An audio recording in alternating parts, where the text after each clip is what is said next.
Jeremy Spencer is an Amazon book flipper. Last year, he did $250,000 in sales revenue.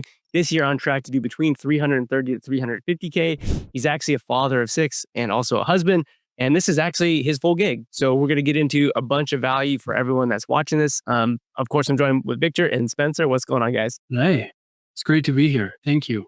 What's up? What's up? How's it going? Definitely exciting to just constantly meet more Bookmine members. I mean, I know I've met Jeremy before, at Books and Beyond, but it's good to like reconnect and see where he's at and see his numbers and see what he's doing right and what maybe we could help him out a little bit more. So yeah, I'm happy we got to do this. All right, so let's go back, Jeremy. So if you could tell us first, when did you even learn about the idea of Amazon to Amazon book flipping, and kind of how long did it take you to take some action and actually start that process? Well, so this is a long story, but I'm going to go with the short version for you guys and for the audience, because I don't know that anyone wants to hear the whole thing. The short version is I worked in the corporate world for 25 years and had a very great job and didn't see any reason to look at any other income sources. I was happy. I had what I needed and that was all, really. But it all changed one fateful day when my boss called me into his office and said, "Hey, we are eliminating your position." And I was not ready for that. I was not. It was not in my radar at all. And as a result, I had to shift pretty quickly. And one of the things that shifted was years ago, I had read a book called Secrets of the Millionaire Mind. Okay. By T. Harv Eker. I don't know if you've read it, but it was a good book for me because it helped to open my mind up a little bit beyond the go to school, get a good job, work at that job for your whole career, then retire. I thought that was the American dream, and that's kind of what my approach was. But that all changed in an instant. And right around that same time, I received an email from T. Harv Eker pitching me one of his many seminars because that's his deal. He pitches seminars like crazy. And I was like, sure, what do I have to lose? I don't have a job anymore. I might as well find something. Yeah. Yep. And it was a book selling webinar. And I love books. I love reading. And so it came at the exact moment I needed it. And I was all in. It took me no time at all to just go all in on it. Wow. Yeah. And so how many years ago would this have been that you watched this webinar? It was early 2022. Okay. And so I'm assuming this is like, is this Book Profits? Is this another?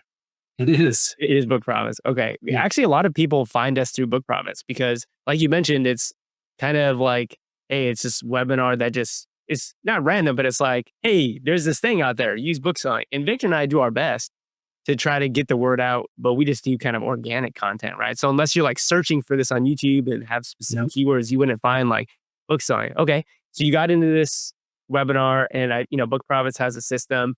And again, we have a lot of people who come from Book Profits who didn't feel like it was the best, but I don't know. What was your experience kind of going through that? What did you learn? What do you think you didn't learn? Kind of what went on there? Well, so the thing about Book Profits, just to speak a little bit about that, without it, I would not have been introduced to this, like you said, because I was not looking. Right. It was the furthest thing from my mind. In fact, my identity was tied up in what I did. How often do you guys get asked, "Hey, what do you do?" And so at that moment, when I was that was no longer my identity, I kind of had an identity crisis, to be honest. And it was really hard on me because part of me had died. That part of me that I had come so accustomed to, well, this is what I do. So when this came about with Book Profits, it was like, it felt like divine intervention. I hope that's not, but that's where I was at. And so what I found about Book Profits is they do a good job about teaching very basics, but then not giving any meat. So they'll give you just enough that if you're hungry, you can go out and start to figure things out. Okay. But if you're not, you're going to pay them some pretty decent money and not get anywhere. And I didn't run into you guys until probably, so I started, this was September of 23. Okay. And I first was introduced to you both in March of 24 through a Steve Rakin video. Oh, cool. with you guys when you were just rolling out Bookmine to the masses. Right. And I signed up that very day on before the webinar was over, and have been an avid and power user of Bookmine. I mean, I'm going to call myself a power user. I'm Bookmine with this. Yeah, we went back to the back end of our website, and yeah, you log in a ton of times. You Yeah. So tell me, so why the transition though? Because like you already, I mean, I know you said that with Book Profits, like okay, you had the bare minimum, right? But I mean, I do believe they have a sourcing software. Obviously, Bookmine has a sourcing software. So why do you decide, I guess, to go with Bookmine rather than stay there? I'm going to give my opinion on this, and I hope that, I hope this comes across the way I mean it. So we'll see if this doesn't go well. Then we haven't been judged, but Yeah. but here's the reality. I don't think that I have met two people that are more interested in helping everyone, that are selfless, that give information with no strings attached, that pay it forward, that give back more so than you two. Appreciate that. Thanks so much, And, Jeremy. Yeah. and I had spent a lot of time. I paid mentors with Book Profits to help teach me. And without fail, they would not give me a single book lead. They would teach me things, and I got a lot out of it. But I had a call with Victor once, and I think he gave me 10 or 12 different book leads, like it was no big deal.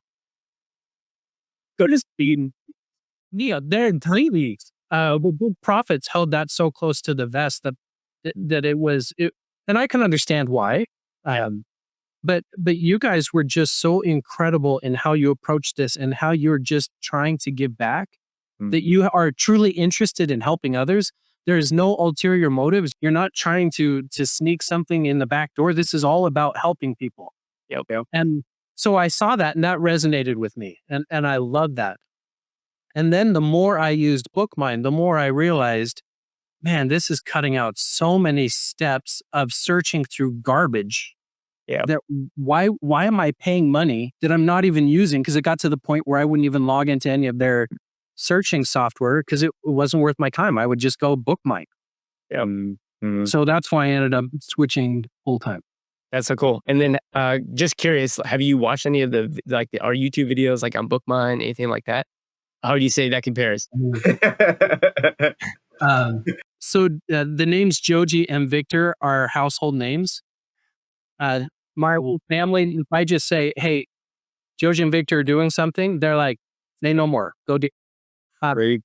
Your YouTube channel, both yours, Joji, and the Bookmine YouTube channel, and then the Seasonal Book Arbitrage Facebook page, to me, are absolutely required watching and viewing.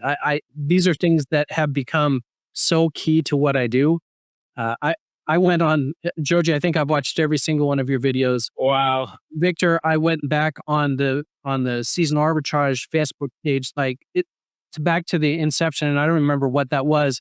And I was scribbling down every ISBN you gave out and every lead, and I was like, this is incredible. So I've been doing it for like 7 years, been giving out books, right? Yeah, just helping out the community. So yeah, it's incredible. So my book buying and selling game on a scale of 1 to 10 before you guys was probably a 1 or a 2. Right. And now I would say I'm a solid 7 with plenty of room to grow, and I'm excited about that.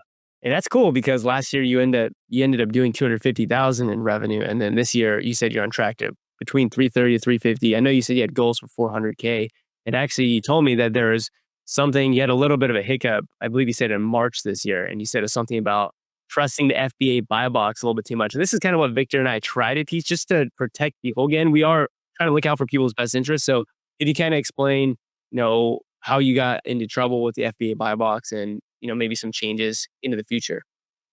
Yeah, there's been a lot of bumps on the road. This was one that is fairly recent. And that was, I had a pretty hefty inventory. I came out of January. I think I sold about 40,000 in January. Not where I wanted, but still pretty decent. Yeah. And I get into February and I see my sales just tank. Yeah. And at the start of March, my sales are garbage.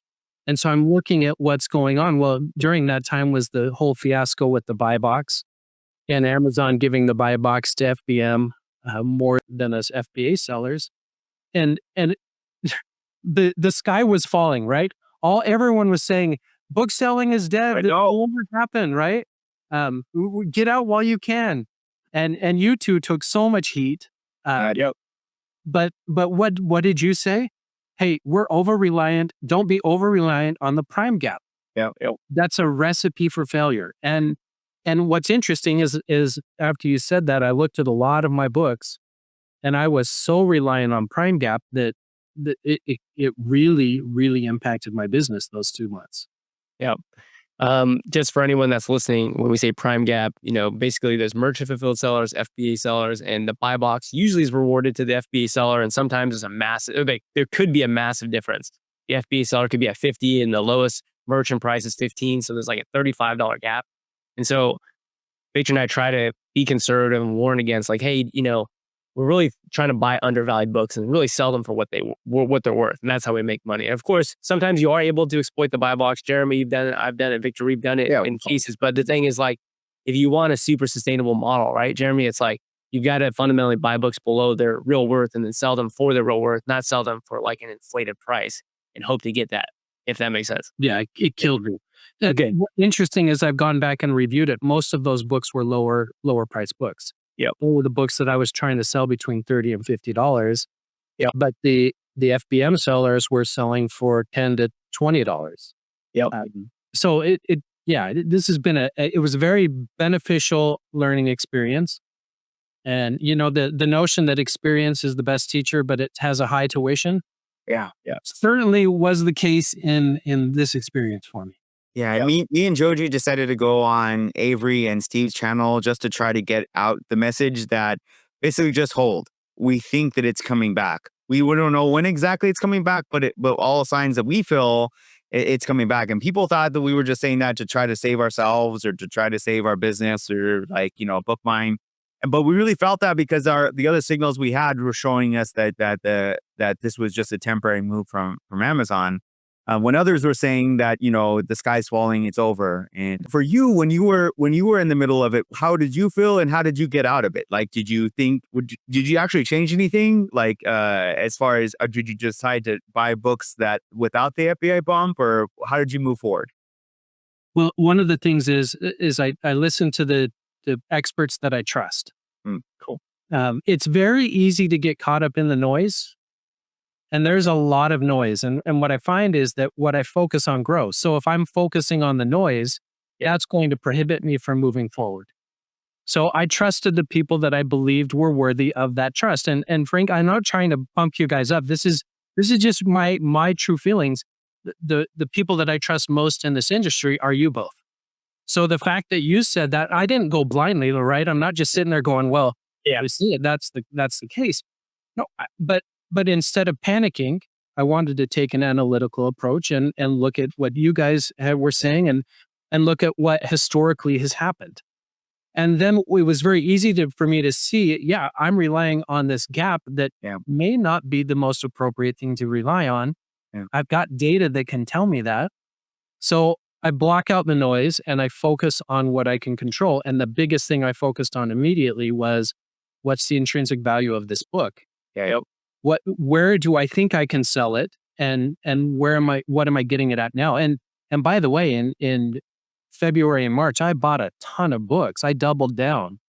Good. And so that was beneficial for me.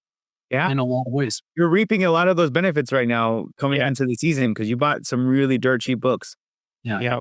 Because a lot of people started lowering their prices just to try to sell books. And one of the reasons why Victor and I kind of felt not super panicked was that we've been doing this for like, 8-9 years, Victor? I don't know. We've been doing it for a long time. There's been a lot of 8 years for me. I think going on for 9 years for you. There's been a lot of new things or just kind of, sudden bumps in the road with Amazon. They always seem to kind of fizzle out. But the thing is, like, we just been through a lot. And Jeremy, you're now, going on, I think 3 years of being a seller. And as you go 4, 5, 6, 7, like you'll be like, oh yeah, I remember the buy box, I remember the McGraw-Hill gating. I remember this, and usually as long as you're cool headed, you look at the facts and you kind of just don't make any rash decisions and you should be okay. So next question, Jeremy, is, dude, you're a husband and a father of 6. I know you said you had, 9 to 5 before, and then, unfortunately you had that end pretty abruptly, and then you switched over to book clubbing. But how do you do it, man? How do you do it with so many kids?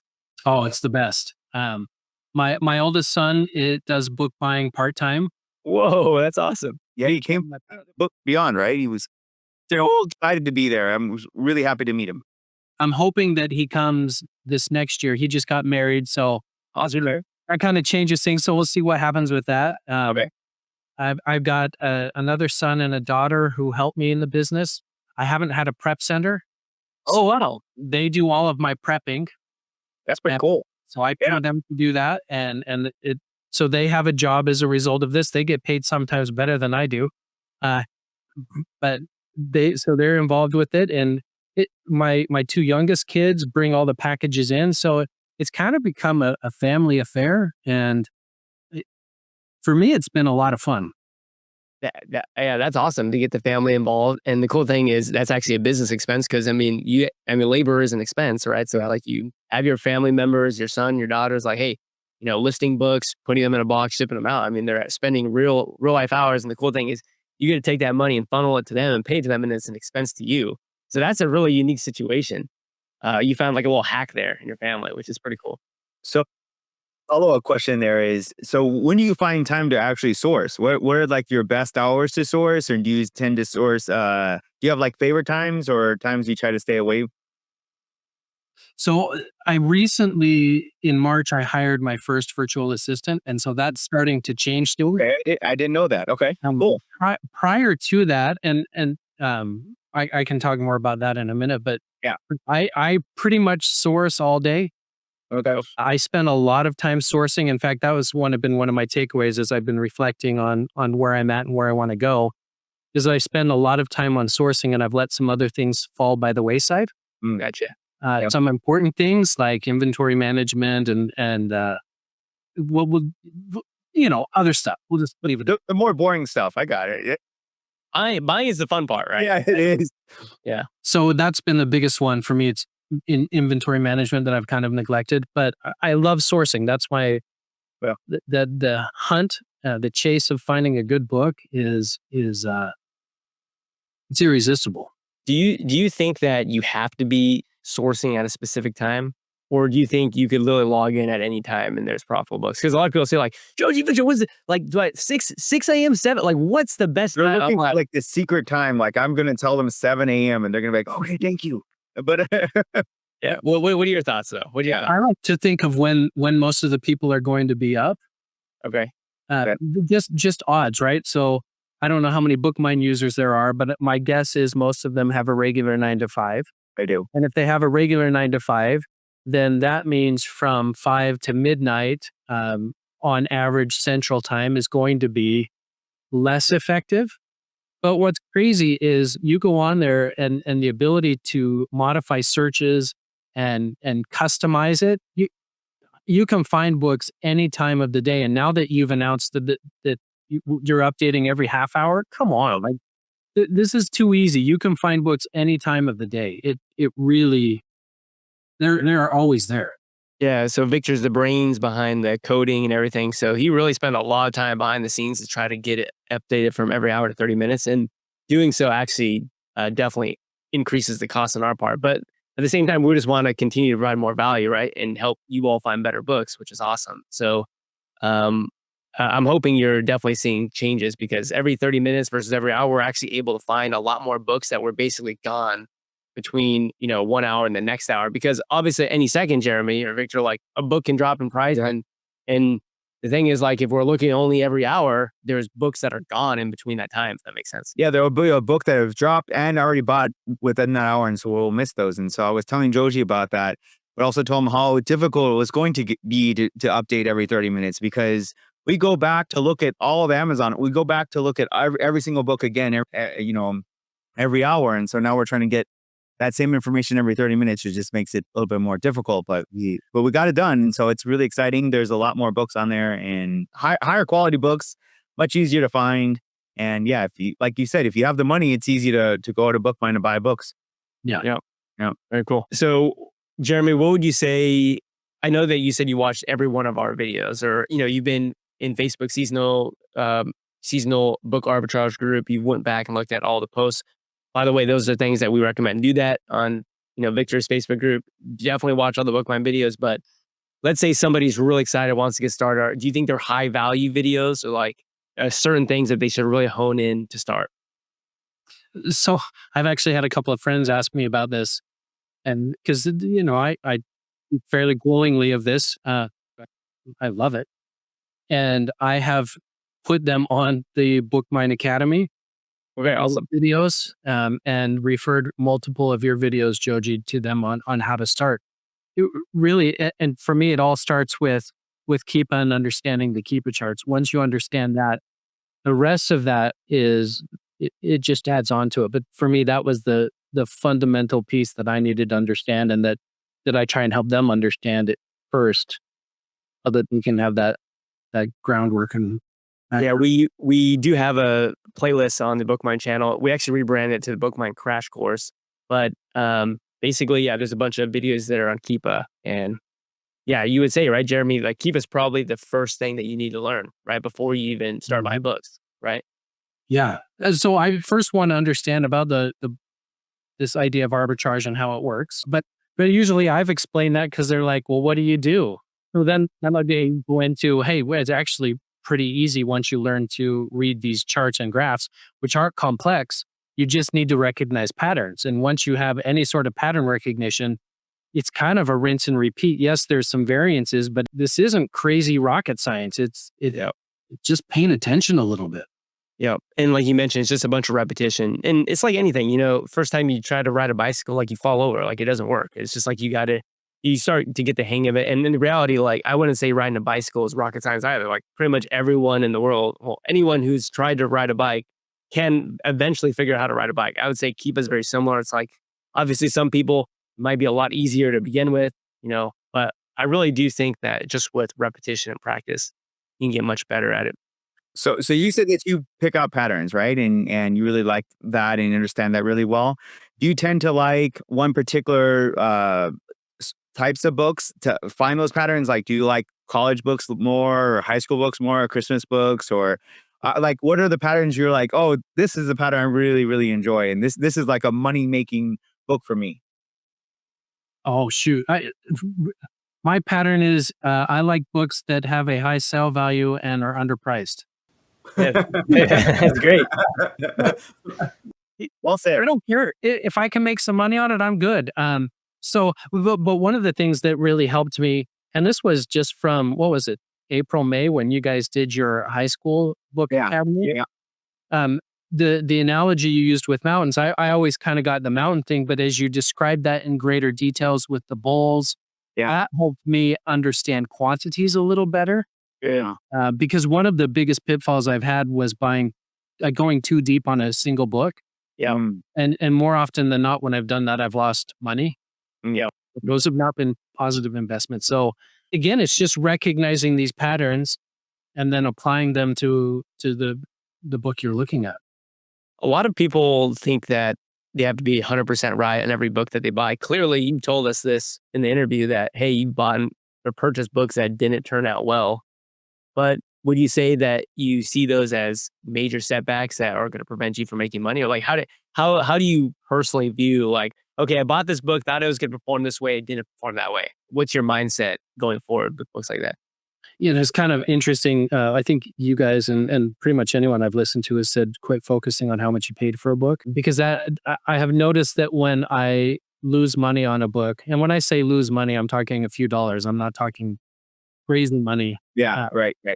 But it's easy to get so caught up in the I lost money on this book that I neglect the hundreds of books that I'd made money on because one I lost money on. Yeah. And so again, it goes back to tune out the noise. That's noise. If overall I'm profitable, if overall I'm making money, that's the objective.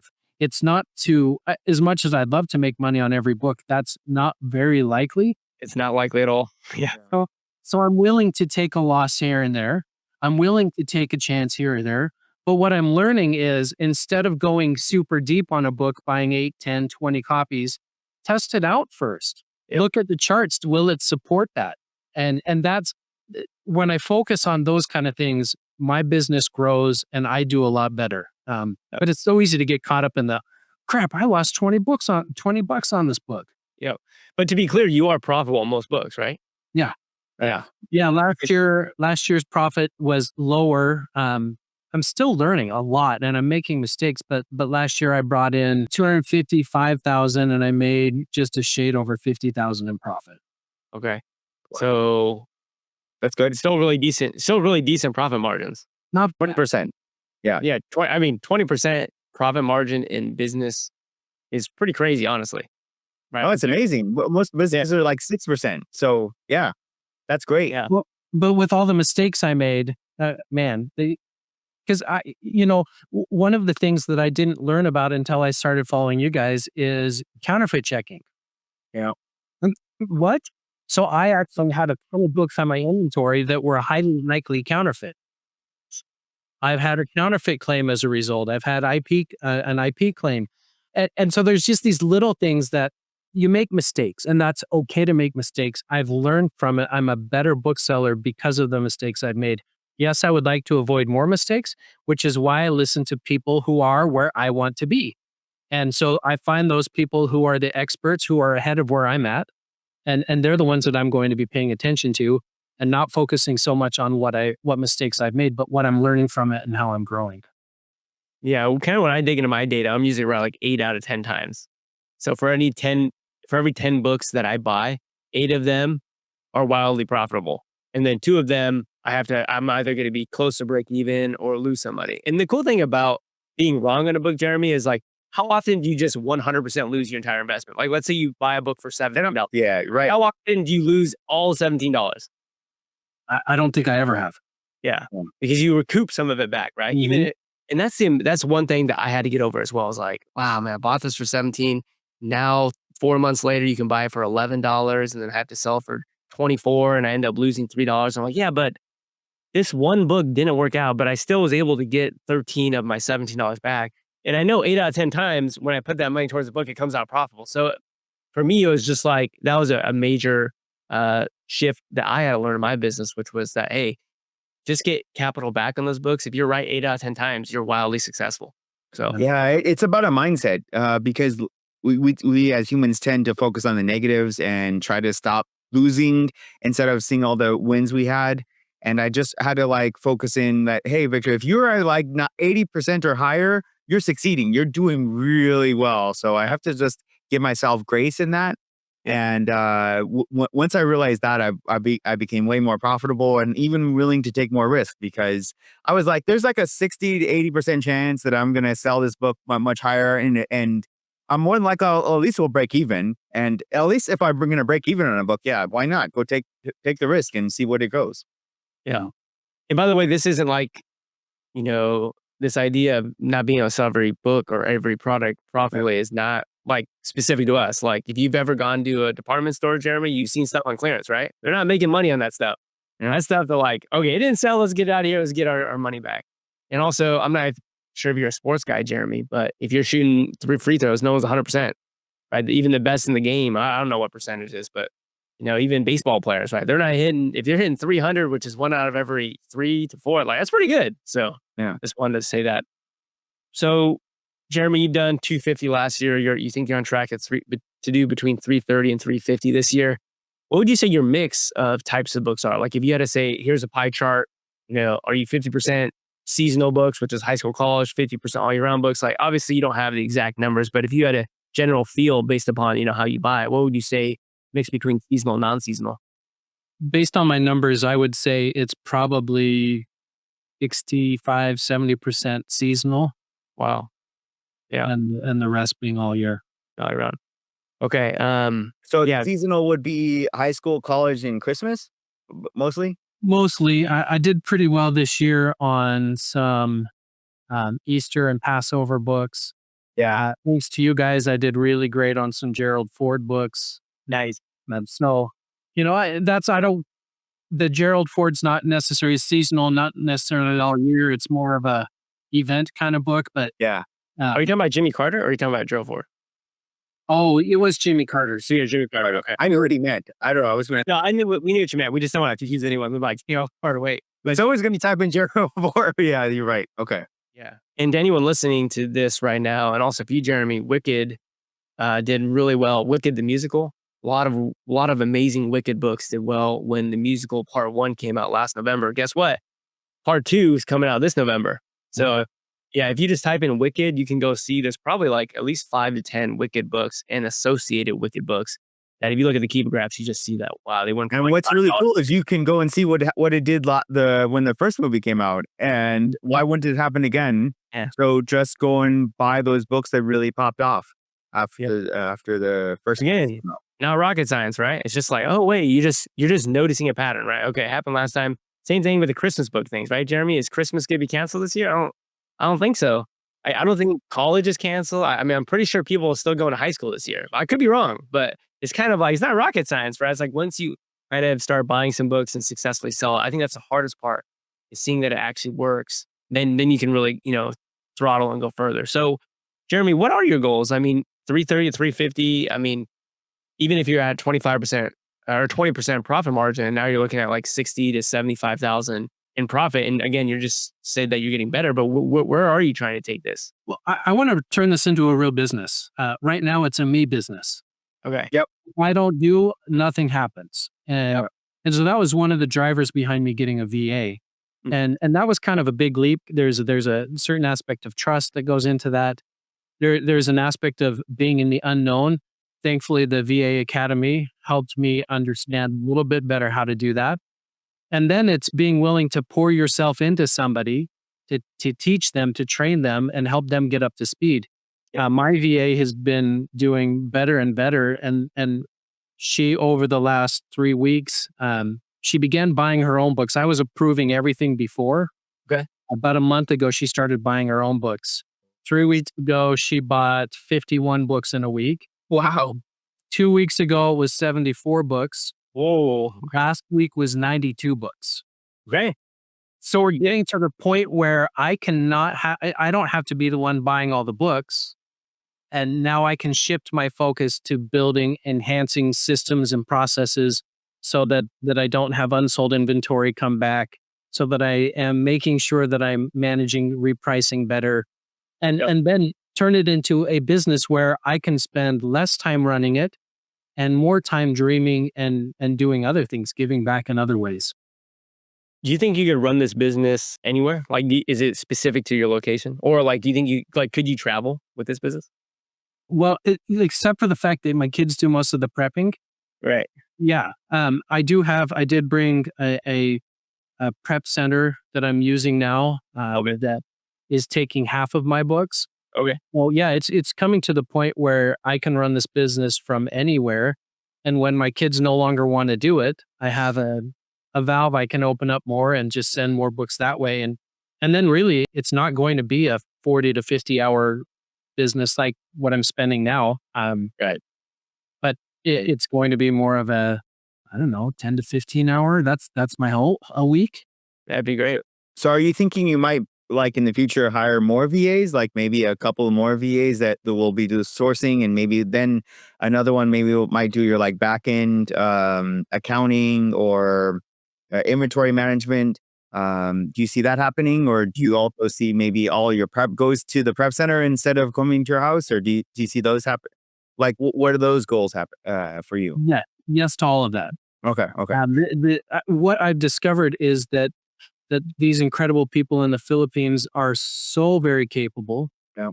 Most of them are very hungry. I actually had 2 VAs up until recently, and one just wasn't interested in learning. He kind of had his way of doing it, and it didn't work for me, but he's a good guy and a hard worker. He just, he didn't work the way or learn what I was hoping he would learn. But bookkeeping, yeah. My wife and I are talking about other businesses where a social media presence is more necessary. So there's just the sky's the limit, and it's really what are you dreaming about? What do you want to accomplish? And tuning out the noise.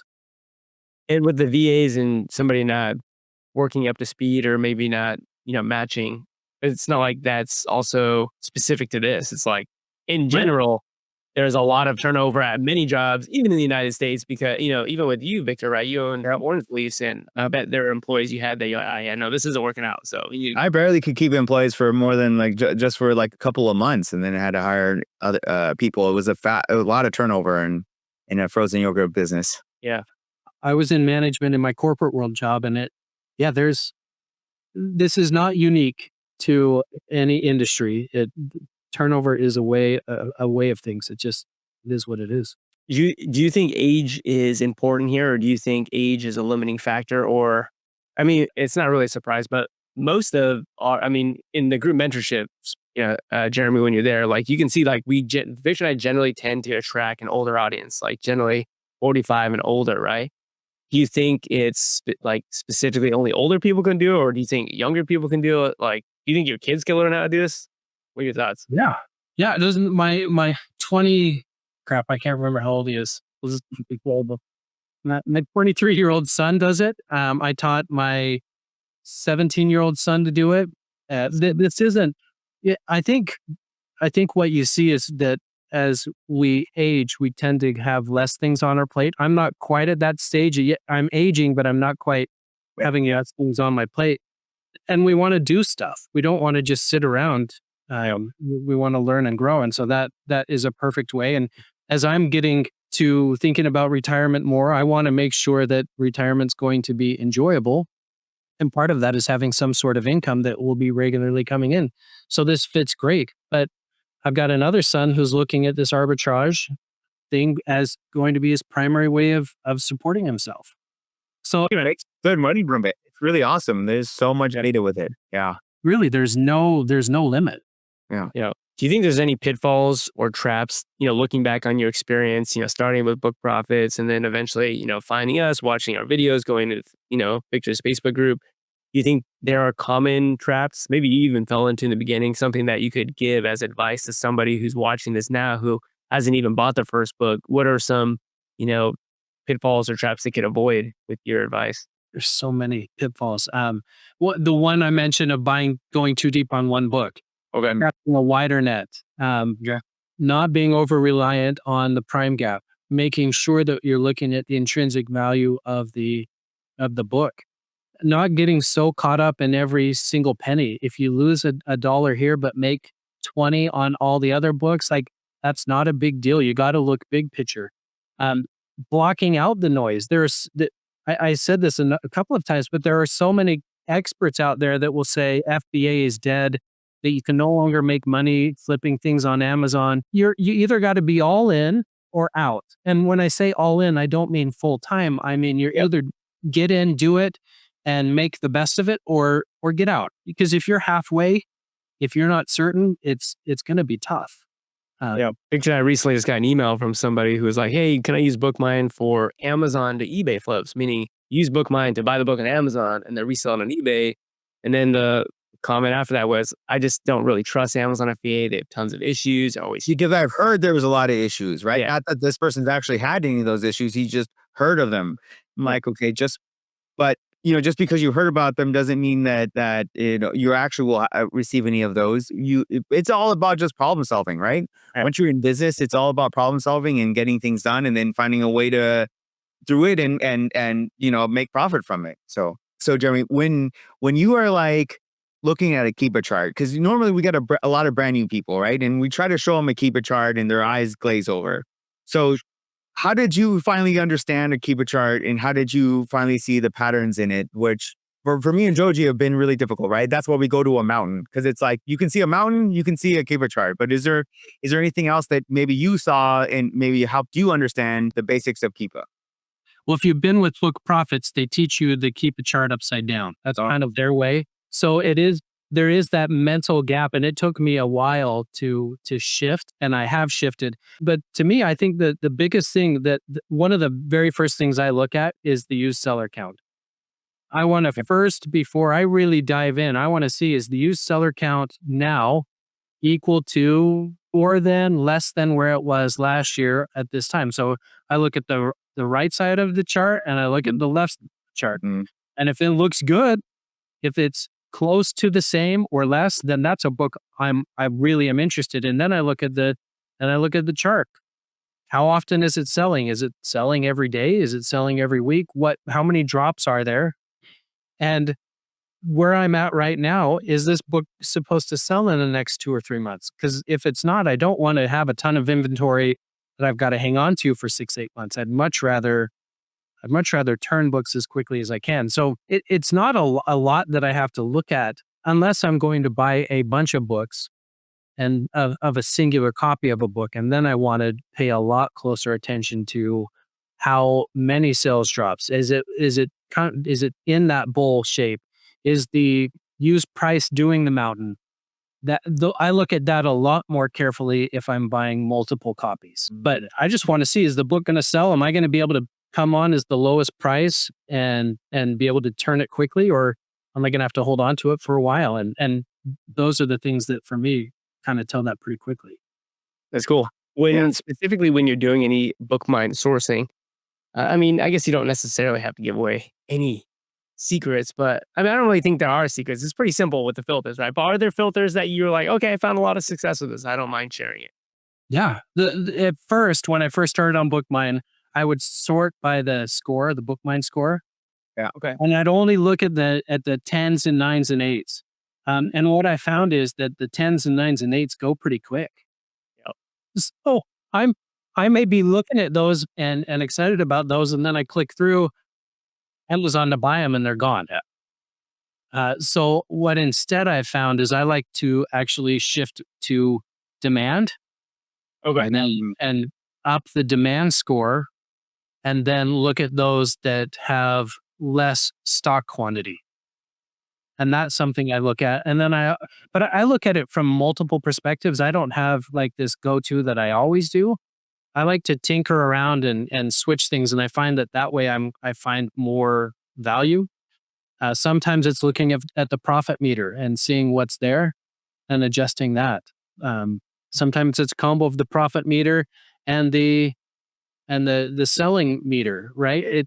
So I don't usually unclick the safer book check.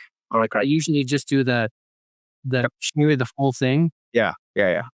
Have you explored Bookmine Explorer at all? I mean, that's the kind of sourcing I like, the high ROI, but super long tail. Like you're not going to sell it the next month kind of thing. Do you have any of those types of longer books in your inventory? And what are your thoughts on Bookmine Explorer? Yeah, so I've had a goal of 10 books a day for a long time, and ending the week, 20 books a day, and ending each week at 100 books purchased. Okay. And there have been times when it's been harder to come up with that, and I find the Bookmine Explorer is usually one where if I need 1 or 2 more books, I can head over there and find one that's a little longer tail. I don't buy a ton there. I probably would say I buy maybe 10 to 12 of those a month. So not a lot. Not a lot for how many I buy. Yeah. I've got the other day I had one and I made 230% ROI on it. That's what's awesome about them. Yeah. Yeah, it's definitely a trade-off though, right? Because it's not like it probably didn't sell right away. But the thing is, you're trading the time it takes for you to sell it for a much higher return on it, right? So I guess, what is your kind of mindset here, Jeremy? Is like, are you more of like you want to sell books much more quickly, kind of, or like obviously for less money because of the fact that they're going to sell more quickly, or or do you like kind of a middle ground between them? I've been vacillating on that one. When I first started, I wanted the quickest turnarounds. I only looked at 500,000 or less on the BSR. And what I found is there's a lot of counterfeit books in that range. Yeah. It's harder to find buys. And then I stumbled across a book last year that had a really horrible BSR. From what I was looking at 500,000, right? It was like 1.5 million. And I sold 5 in a month. And I went, what am I doing spending all my time? And the reason why I sold 5, there was low used sellers. I was one of very few offers. And That's a great takeaway. It's a lot easier to sell. So we get so caught up, or I did, so caught up in I got to have a fast moving book, and fast moving equals low BSR. That's not always the truth. There's one that I sell regularly right now. That's a board game. And I know that's not necessarily a book, but I found it through Bookmine. Oh, would you? And it, I sell that thing 2-3 times a week. There's hardly any other sellers on it. And it's crazy, but the sales rank isn't that good. A lot of those listings are the gold mines because no one else is selling them, right? You're probably the only you may be the only FBA seller selling that. And I was for a while. yeah.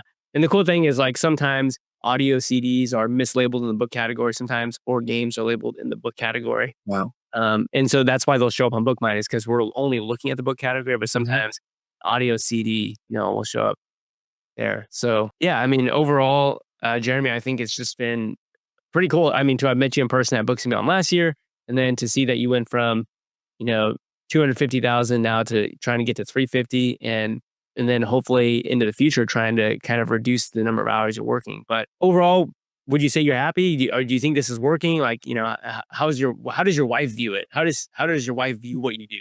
Yeah, that's what I was actually going to ask that question. So yeah, all right. My wife is incredible. I don't know why she said yes to me all those years ago. It was my best sales job ever. And for some reason, she has decided to stick with me. I mean, it's a big deal when you go from a well-paying corporate job Yeah. to going, I don't know where the next. Sell books. Oh man, okay, books. Okay, I guess. Yeah. And she's done nothing but stand behind me, support me. She's incredible. So listen, I couldn't be more blessed. Working, I call it working. It's not even fair. Buying books is one of the greatest things ever. I would trade a 100-hour book buying week for a 40-hour corporate job any day of the week. That's so cool. Yeah, I agree with you. It's so much fun. And finding that one book that's like that no one else could tell that this book is really amazing, and you buy it, and maybe even buy it out, and now you're actually gonna make some really good money from it. That's a great feeling. So fun. Yeah, for me, it's finding that Christmas book or a book like that, and I can see that there's a lot of copies available. I can share this with everybody. Oh my gosh. Okay. All right. I go and get the graphic set up and ready to go on Facebook to send that out, because to me, that even makes me even happier than even doing it for myself. So I've gotten to that next level, but yeah, it's addicting. I get it. That's awesome. I hope to be there soon. Yeah. I mean, at the end of the day, a lot of people get worried about it being oversaturated. There's a couple of people who are not really happy with us, and they're like, you ruined book selling for me. And I'm like, I don't know what you're seeing, but I can log in literally any second of the day and I find profitable books like without any problem. I'm like, I don't know. I don't know your thoughts on it, Jeremy, but I mean, certainly it's probably become easier because of the pattern recognition and the evidence you started to rack up from season to season that is possible, even if new people enter. And obviously this turnover, right? It's not like everyone who does this does it profitably, because it's also like you kind of have to like it, right? And Victor and I are always like, hey, we're not here forcing book selling down your throat. We're like, if you want to sell books, we're here to help you. And if you don't want to sell books because it doesn't make you happy, then what are you doing? Go do whatever that other thing is. Like, we're not, at the end of the day, Victor and I truly want you to do what makes you happy. So if that's book selling, great. And if not, we wish you well, whatever else you do. But anyways, just kind of a random comment I had there. No. So I know you said like you were at 250 and now a little over 300,000. Do you see yourself getting to 500,000? Do you think you could get to 1 million? And if that's a goal of yours, and if not, then what are your like goals and say in the next couple of years with books? So as far as books go, I would love to maintain a 400 to 500,000. Well, you know what? Let me step back. I would love to maintain about $100,000 in profitability a year. Yeah. Great. Whatever amount of books that is, I would like to focus on getting more profitable books. Yeah. Right. Versus selling a certain number, because 250,000 sounds great. Yeah. But if I'm making $10,000, $20,000, it sucks. So for me, the goal is I want to dream, I want to build, I want to explore, and books is going to make that happen. And so I want to build this to where I don't have to be involved every minute of every day. And I can do those things where it truly gives me the freedom to be able to do that, which I never have had at any other time in my life, because I worked for somebody else. Yep. Because I had bosses that I had to report to. And now, because most of it, I do it until recently, I'm seeing that become a reality. So that's my goal. I want to build and dream and explore. And hopefully that means I'm working, like Steve Rakin says, what is he, 3 hours a week, or He has a lot of automation of VAs. I think it's like virtual assistants. I mean, that'd be awesome. I want to, but whether that's 10, 12 hours, I don't know. Yeah. But that's where I'm headed. Yep. Certainly at the scaling, it's just about systems and it's more about a manager role, which you're experiencing, right? And obviously, you don't have to worry about that if you're just starting to, you just want to flip a book. Like you just want to get in this. Like you shouldn't be thinking about systems of having multiple virtual systems. Like not right now, right? You got to see that it works, buy some books. By the way, Victor, we came out with Bookmine Mini. I'm not sure if you heard about that, Jeremy, but we also came out with a really cool way to help the community. So a little plug for Bookmine Mini, 100% free. You get 50 books every 2 hours, which is a lot of people ask, like, how is that any different than Bookmine? Well, 50 books every 2 hours is Bookmine Mini, just to get the training wheels on. And then Bookmine is actually like 5,000 books every 30 minutes. So there's like a massive difference. So also some of the reasons why we did that as well is this was to help out people like Jeremy and our Bookmine supporters who use Bookmine, is that we had a lot of people trying to kind of skirt the system and like sign up for free trials and just get access to this, to Bookmine and just try to, keep signing up and keep signing up. We're like, okay, we got to protect people like Jeremy and everyone else who's using Bookmine the way it should be used. So that's also kind of a benefit to people who are using Bookmine, is that, we got this curated list of 50 books every 2 hours, updated, pulled from the selection of 5,000 books. So great way to get started. And sorry for the plug, but no, I just think it's a really great thing we can give back the community, right? Because like when I started Facebook, this Facebook group, I was able to give out like 1 or 2 books every day, right? And nothing really there. And now we're giving up maybe up to 600 books to anyone who wants it for free every day. And it's a really great thing we were able to do. And again, it's just because we have a really great Bookmine community. Yep. So, Jeremy, I want to say thank you so much for coming on. Awesome to hear your story. Husband, father of 6, making book selling work, has dreams to, to do bigger numbers and hopefully buy back some of your time and really be a dreamer. So a lot of just motivational, inspirational stuff there, Jeremy. Anyone else that's a Bookmine member as well that wants to get interviewed, let Victor and I know, because we would love to share your story. Jeremy, there's a lot of value in you giving your story, because there's somebody out there probably in a similar situation that really sees themselves in you, and this is really going to be helpful to them. And that's our goal at the end of the day, Victor, right? So we want to bring people into the community. And Jeremy, thanks so much for giving up your time to be here. Really appreciate it. Hey, you guys are awesome. I appreciate it. All right. So check out the, Bookmine Crash Course videos. Get started. Check out Bookmine Mini, and we'll see you all next one. Peace out. Bye.